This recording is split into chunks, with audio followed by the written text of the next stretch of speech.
Our priorities are very clear from an administration's perspective: police reform and accountability and economic recovery. We will continue on the COVID-19. This could have been, another highly organized attack on the country. So that means that if you were in hospice and had already been given, a few weeks to live, and then you also were found to have COVID, that would be counted as a COVID death. It means a significant proportion of people will not get this virus at all at any point in the epidemic, which is going to go on for a long period of time. And as I say, I think this is going to be a struggle that the United States is going to be involved in for the foreseeable future. There's not going to be an end date when we're going to say there, it's all over with.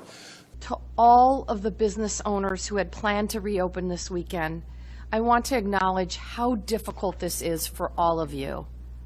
Many of you have invested significant time and resources into reopening safely. We will continue on the COVID-19. We have a number of reports from countries who are doing very detailed contact tracing. They're following asymptomatic cases, they're following contacts, and they're not finding secondary transmission onward. It's very rare. Some of them will get the virus without even knowing it. They will have the virus with no symptoms at all, asymptomatic. It still appears to be rare that an asymptomatic individual actually transmits onward. Technically, even if you died of a clear alternate cause, but you had COVID at the same time, it's still listed as a COVID death. So, of those who get symptoms, the great majority, probably 80%, will have a mild or moderate disease.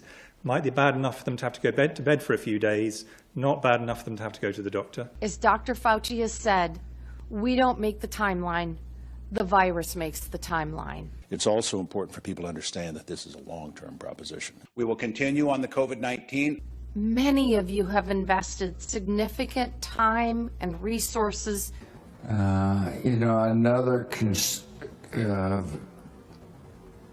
and I also want to acknowledge your son Jack, who's deployed today. But from the data we have, it still seems to be rare that an asymptomatic person actually transmits onward to a second.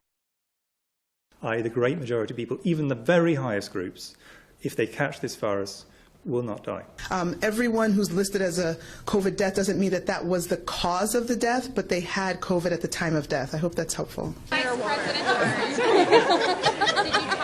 We will continue on the COVID-19. These 19 individuals in the United States, some of them for several years, training, preparing, getting ready for this operation. We will continue on the COVID-19. And we can by no means assume now that that's all there is. There may well be other operations that have been planned and are in fact in the works. We will continue on the COVID-19. That's the thing about this pandemic. It's been one of the greatest wealth transfers in history. And it's a wealth transfer that was mandated by the state. We will continue on the COVID-19. Its simplicity does in fact also speak volumes in terms of planning, creativity, ingenuity in terms of how they go about these kinds of operations. We will continue on the COVID-19. It's also going to require a major effort and obviously quite possibly use of military force.